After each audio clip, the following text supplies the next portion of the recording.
जैसे कि हमने इंडसइंड बैंक पे एक टेक्निकल चेक तो लिया है, लेकिन 2 दिनों से अगर आप देखेंगे तो इंडसइंड बैंक में अच्छी खासी खरीदारी है। और आज तो एक खबर भी आई है। दरअसल एक्सटर्नल एजेंसी पीडब्ल्यूसी की जांच की रिपोर्ट जो है वो आने के बाद इंडसइंड बैंक के स्टॉक में अच्छी खासी तेजी देखने मिल रही है। क्या है वजह, इनफैक्ट इस रिपोर्ट में क्या निकल के आया है और इसके बाद तेजी क्यों है, ये जानने के लिए सीधे अभिषेक सत्यवर्तन के पास। अभिषेक, बताइए।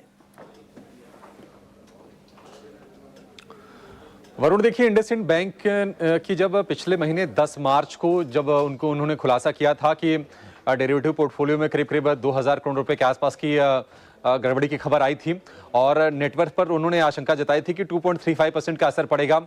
उसके बाद हमने शेयर की तेज पिटाई होती हुई देखी और उसके बाद एक्सटर्नल ऑडिटर पीडब्ल्यूसी को नियुक्त किया गया। बाकी अकाउंटिंग लैप्सेस को लेकर हमने देखा कि ग्रांट थॉर्ंटन को भी जिम्मेदारी सौंपी गई। तो 2 एजेंसी जांच कर रही थी।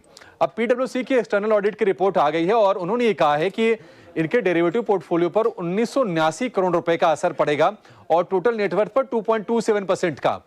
इसका मतलब ये हुआ कि बैंक ने जो इंटरनल ऑडिट कराया था, एक्सटर्नल ऑडिट में जो रकम आई है उस इंटरनल ऑडिट से भी थोड़ी सी कमी आई है।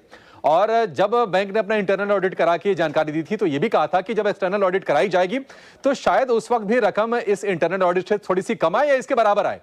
तो बाजार इसको पॉजिटिवली ले रहा है कि मतलब ऐसी कोई गंभीर चीजें निकल के आई नहीं है और उससे कम ही रकम आई है।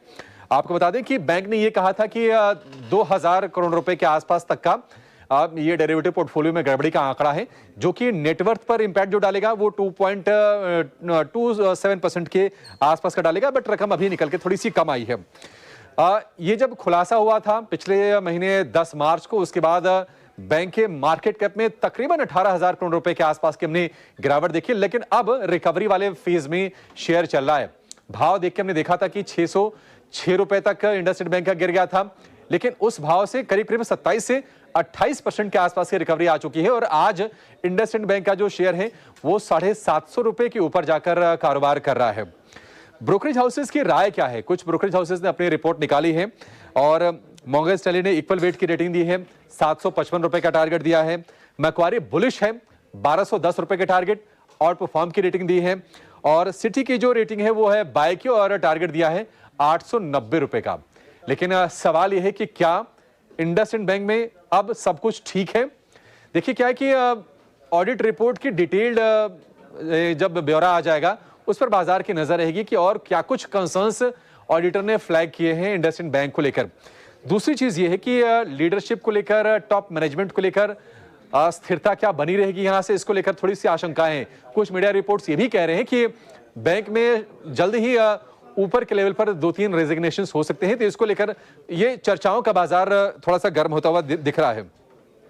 7 मार्च को आरबीआई से मौजूदा सीईओ सुमंत कठवलिया को 1 साल का ही एक्सटेंशन मिला था, जबकि आमतौर पर एक्सटेंशन जो होते हैं वो 3 साल के होते हैं, तो वो थोड़ी सी टेंशन का माहौल बना रहेगा। एक और चीज यह है कि आरबीआई ने इन प्रिंसिपल नॉट दे दिया है, यानी कि सैद्धांतिक मंजूरी दे दी है प्रमोटर को अपना स्टेक बढ़ाकर 15% से बढ़ाकर 26% करने के लिए, लेकिन अभी तक ये प्रमोटर ने अपना स्टेक बैंक में बढ़ाया नहीं है। अब इस पर बातचीत होती रहती है कई बार मैनेजमेंट से, तो उनका ये कहना होता है कि ये ड्यू कोर्स में है और इसमें थोड़ा सा समय लग भी सकता है। और एक और चीज, दिसंबर 2024 तक प्रमोटर का जो भी हिस्सा है वो गिर के करीब 15-15.5% के आसपास का है, उसमें से करीब 51% हिस्सा गिरवी है। तो ये कुछ चैलेंजेस हैं इंडसइंड बैंक के शेयर को लेकर और निवेशकों को इसके बारे में जरूर ध्यान से देखना चाहिए।